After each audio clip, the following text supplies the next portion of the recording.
even before we met in San Antonio at the ICPA conference, you and I were emailing because the theme of the conference was Western theme, and I had no idea what exactly that meant. And I didn't want to be the only non-participator, but I didn't want to get it wrong altogether. Before we get started with the show, here's a quick word from our sponsor, Global Training Center. As trade compliance professionals, you want to make sure that your procedures and documentation are completed as correctly as possible to avoid any delays and possible fines. We provide a range of trade compliance courses that will fit your needs. From in-person or web training to recorded on-demand courses, we can train one or even thousands on your team through your learning platform or on our portal. We can even customize a private session for your team. Go to globaltrainingcenter.com to find out more. On LinkedIn, and as far as connect with us and whatnot, that's one of the things that is we're looking at. We've had some people start contacting us about advertising with us, so that's a good thing. So I guess we're hitting a niche, so this is good. But that all said, Lalo, how you doing, my friend? It's another good morning for recording here, so I'm looking forward to today's show.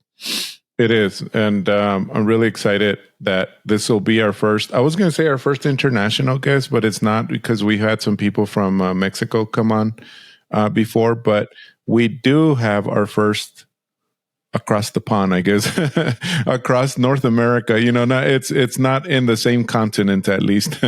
And so this is our first one. Remember now, Anik is over in Germany, so it's kind of one of those. She's not a guest; she's been a facilitator, so that's and a co-host, I guess. That's true. Yeah. Right. Okay. Guest. Let's. She's a host, true first across the pond guest for us. Yeah. Exactly. So we met Fiona back in San Antonio during the ICPA conference in. No, it was Oklahoma, wasn't it? No. In San Antonio. San Antonio. Okay. Yeah. For the ICPA. My permitter's not going all the way up here. I don't know.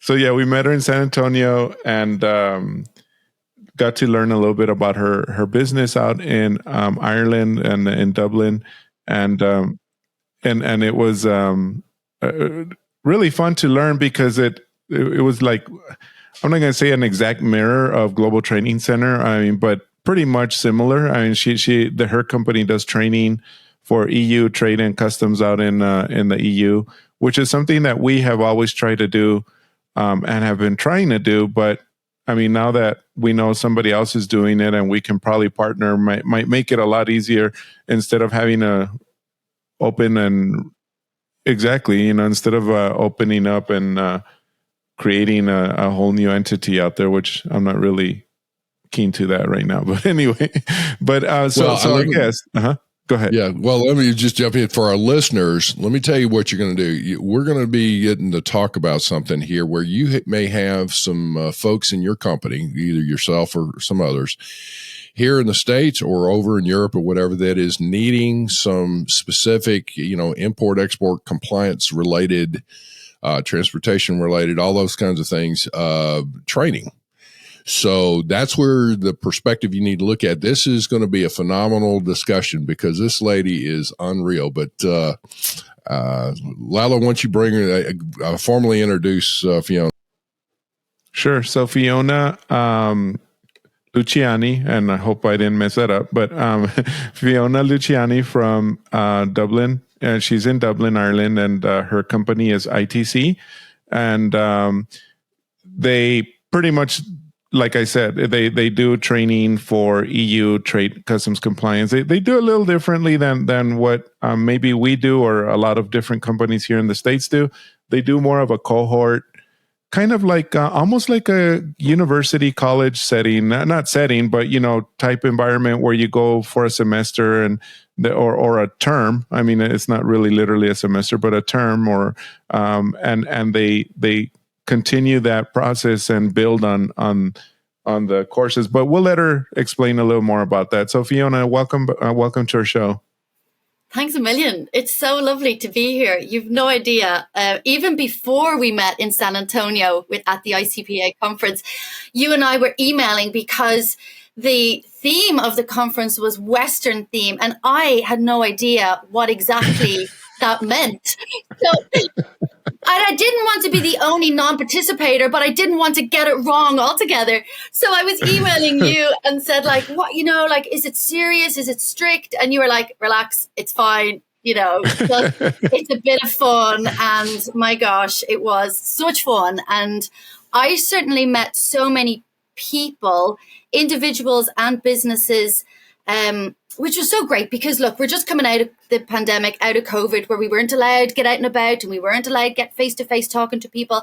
And I think, look, nothing beats being in the same room with folks that are thinking the same, that want to learn, that want to network, and basically want to progress in their own professional development. So, so that was back in September, I think, the middle of September, and then since then we've been back and forth, and so it's just lovely to be here with you both today. Well, we might have an opportunity. I don't know if ICPA does themes in the EU, but ICPA for their EU conference in 2024 will be in, lo and behold, guess where? Dublin, Ireland. I'm so happy about that. I think it's April, the end of April next year. So I don't know. I was searching back on their previous events and their website to see if they had a themed event on their European side. And I couldn't find one. I definitely found the difference over in the US. So, but look, it's great fun and everybody's on the same page. And so I was just worried in advance of that, like, am I going to get it right or get it wrong? Okay, so with this, let me ask you this, is that with what you saw before we start getting into some things with your company, because you have a fascinating company and some of the credentials I love. But when you came over to ICPA in the summer or in the fall, in September, what was your impression overall as we're getting together and all that? Did you see, or do you see a difference of the way some Americans approaching, the training and need for training, or is it very similar to that of the way Europeans are looking at things? I think there's so many similarities in both approaches. So the trouble is, and the tricky bit that we're trying to overcome, is to try and communicate with those that don't put their hands up and say, I need training, I need support, I need professional development in, say, how to classify my products or rules of origin or whatnot. So even though it's so great to go to these events like ICPA or even like a virtual online event, you're kind of talking to those that have identified themselves as, I need to upskill, which I think is pretty brilliant. By the way, like on our program, I hesitate to call the participants students because these trade professionals are top of their game in some cases, where they are on it and they know what they're talking about, but there's something about them that they're able to put their hand up and say, I want to get better, even better.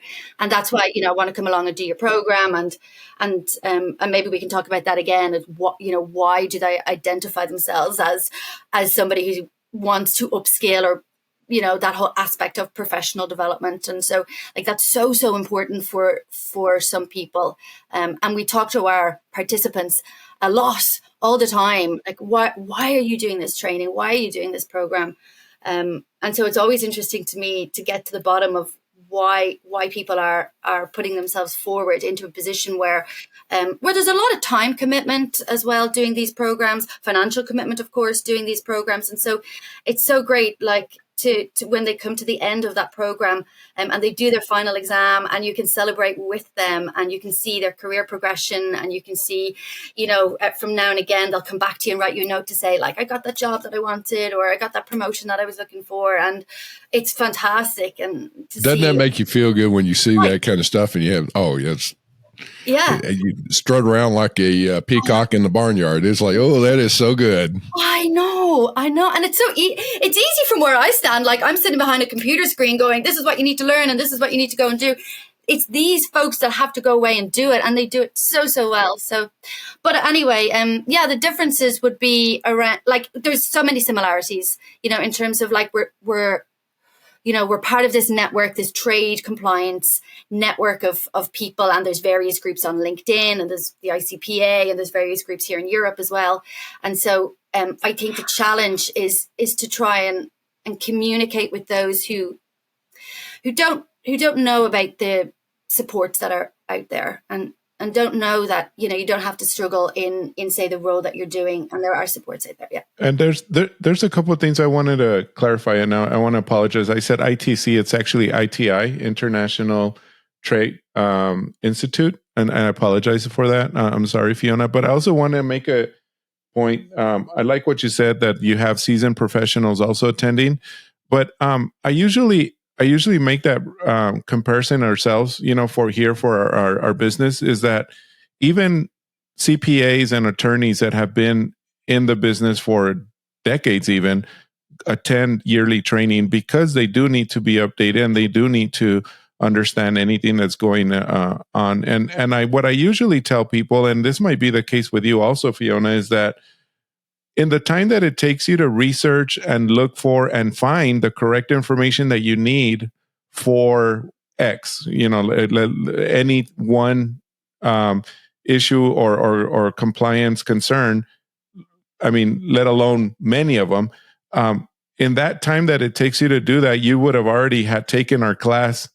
And because we filtered through all that, and I'm sure you all do too. And it's a lot. You get all the better information instead of having to filter through all of that information. Well, which is right, which is wrong, et cetera, et cetera. So I know, like, there's one particular person that comes to mind that participated on one of our programs in the early days. And he was that guy that had all of the books, all of the academic research papers and all of that. And he was kind of like, gosh, it just takes me so long to get through all of that. And so it is better or nice to have dedicated day to a training session and get through it. But also, which I love, is that not only do you learn from that educator or that expert in the room or in the virtual room, it's so nice to see when you've got this peer-to-peer learning aspect, so that you're learning from somebody else who's been there, and then you could teach somebody else who's coming up with a problem or an obstacle that you've already faced and you've already overcome. And it's just magical to see all of that coming together in a room over the course of a day. Or you mentioned our program is it's like kind of a cohort, like it's over the course of 7 weeks. So, and you're getting to know and increase your professional network and all of those things that are just so important when you're trying to get on with your job and you're trying to get on with the work that you have to do. And we're all busy, and after our work, we've got our personal lives and loads of distractions happening there too. So yeah. Well, I was just going to say, for our listeners, why don't you stop for a second here and actually explain your program? Because I thought it was just it's really fascinating. I think you've got a phenomenal benchmark that I think would be phenomenal for us to phenomenal. Listen to me, I'm like repeating myself here. Sorry, folks. Would you explain your program and let people know what you've got? Because I think it ought to be replicated, quite frankly. But anyway.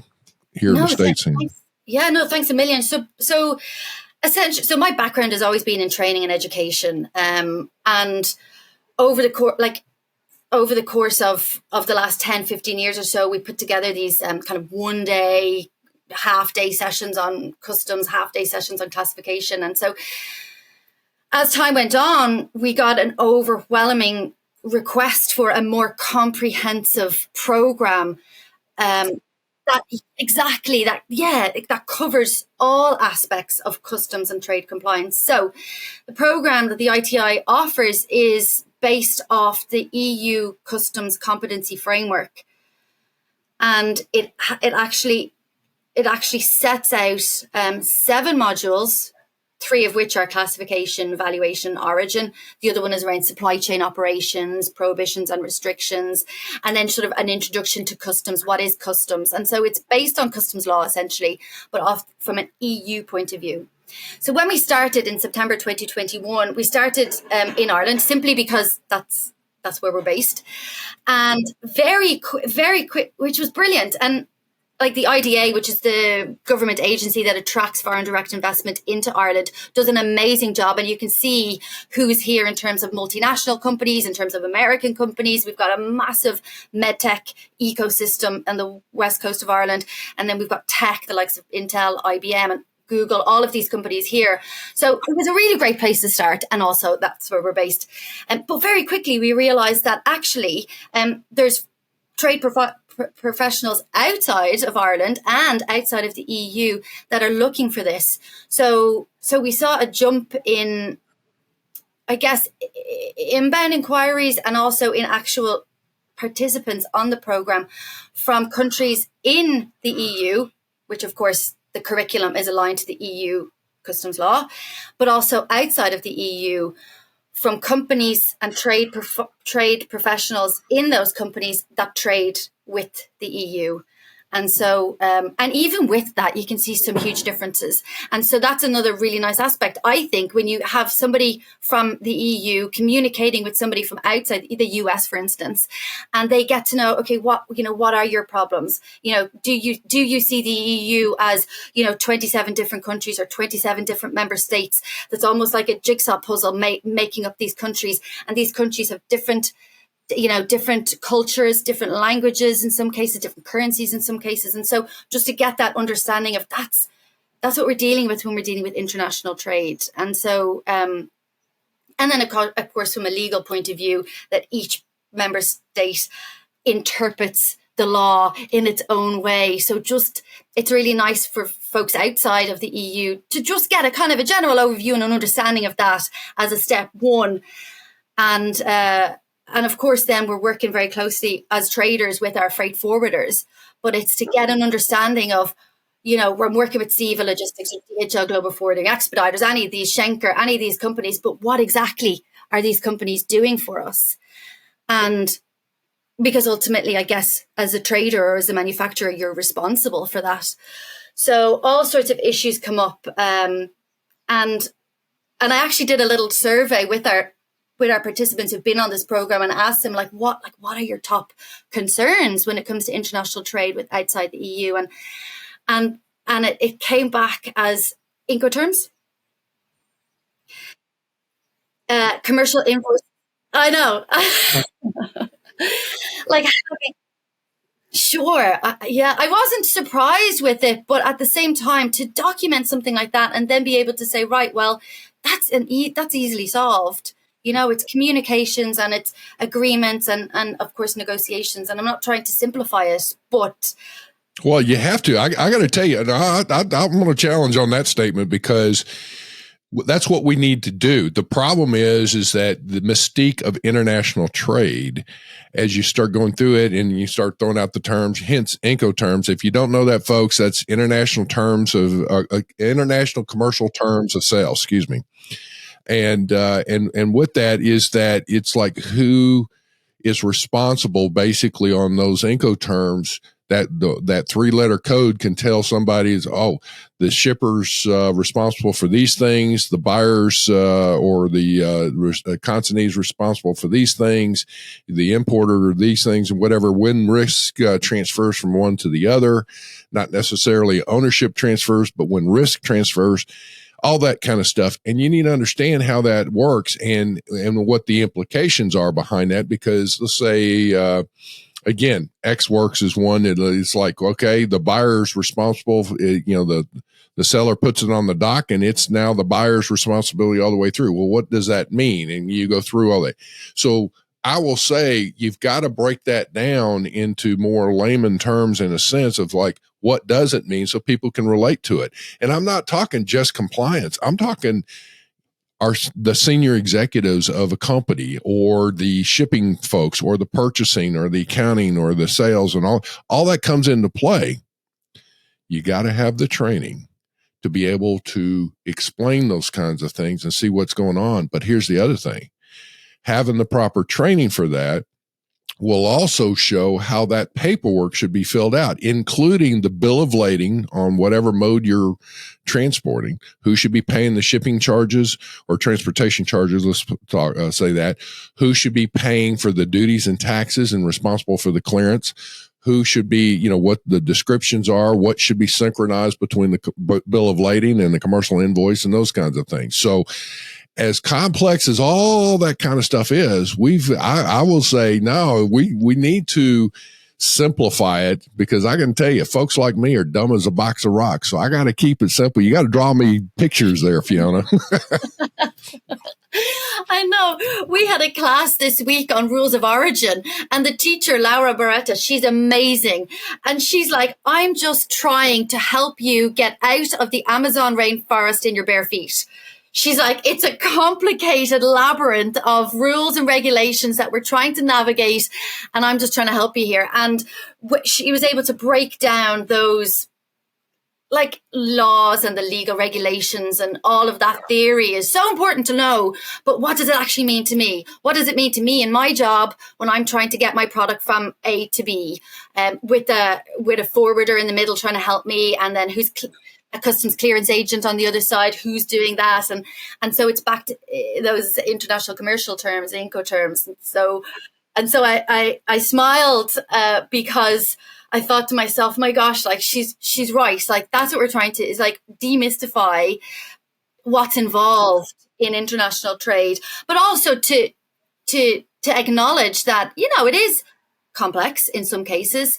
And when you're going, trading domestically and trading internationally is other level. And so if you get the right partner, and that's why it's back to kind of, who's your forwarder? Do you have a forwarder? And what do they do for you? And so here's something that what I'm hearing from your program is that, because I want to take it full circle here, is that, all right, so you've got a program that provides training that is all encompassing based on you're saying the EU standards and what should be included in that. So if you go through and you have all these different courses that you've laid out, I take all of that. One of the things that you've not mentioned to me is the credential. What do I get if I complete all these courses and all that with your program? So it's back to those early days when we went out to the market and said, okay, so if we put this program together, what do you want it to look like at the end of it? And so we've aligned ourselves with a university in Scotland called Glasgow Caledonian University. So you get a university credit rated certificate at the end of this 7-week program, where you can pin it up on your wall or share it on LinkedIn or do whatever it is that you wanted to do with it. And do you know what I found was those that take this program, like in some cases, they may have 20, 25 years experience in industry. And I'll say to them, my gosh, you could almost deliver this program. Why are you doing it? And they say, well, because I want that academic recognition behind. You want the credentials so you can show people. Yes. Yes. Yeah. And so in Europe, it's like a level 6 on the Irish framework of qualifications. I'm still trying to figure out what the US equivalent is, but it's like it's a practical professional qualification. So, and it's university recognized, which I think it's important. But at the end of the day, what we find is more important is the practical information. Can I apply what I learn to my job? All right, I'm going to throw a final question, I guess, towards Lalo and yourself. So, Lalo, from your perspective, what would be probably the 2 most important training? I'm putting Lalo on the spot. I'm putting you on the spot too. I get it. But as far as training goes, and you've got a lot of folks out here that are somewhat rookies. You got a lot of senior people that probably need, to go back through the basics sometimes.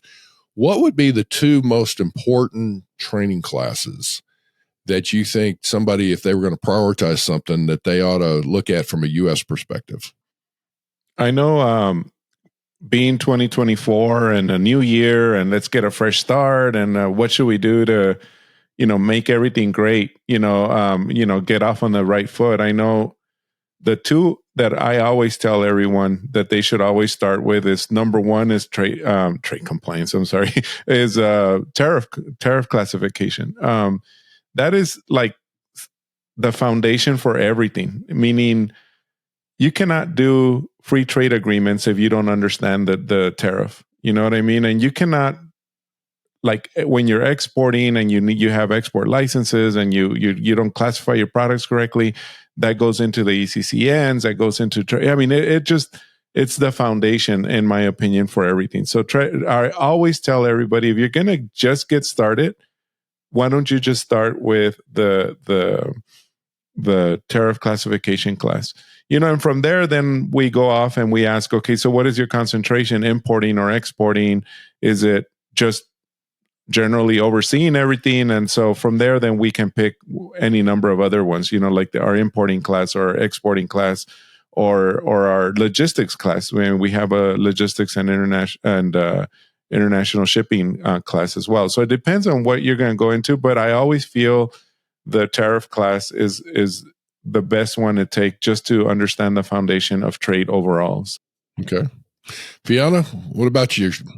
Yeah, so there's a class called Customs for Business, which I think is brilliant, because what it does is introduces the concept of customs to that individual or that company, and then it introduces the idea a little bit about customs classification, tariff classification, a little bit about valuation, and a little bit about origin. So it kind of gives you an overview before you commit to taking a full class on each of those pillars of customs. All right, so that particular course would be open just about anybody that, if you're in a company that deals with international transactions of any kind, imports, exports, or whatever, or you're considering it, that would be a good course to take as far as an introductory type thing, wouldn't it? I think so, because it also touches on that customs declaration and those 44 or 50 boxes that you need to complete. Not that you will be completing it, but just so you have a little better understanding about what happens what feeds in that information into that customs declaration. Right. And do you have a second top course? So what we started to do master classes this year, which was kind of like little bite-sized information sessions. And one that came back as being like very, very popular was prepare for a customs audit. And what that did was kind of similar to that Customs for Business, but it just focused in on, oh my gosh, this is coming up, and people start to panic, but don't panic. Here's what you need to know. And again, it's like, your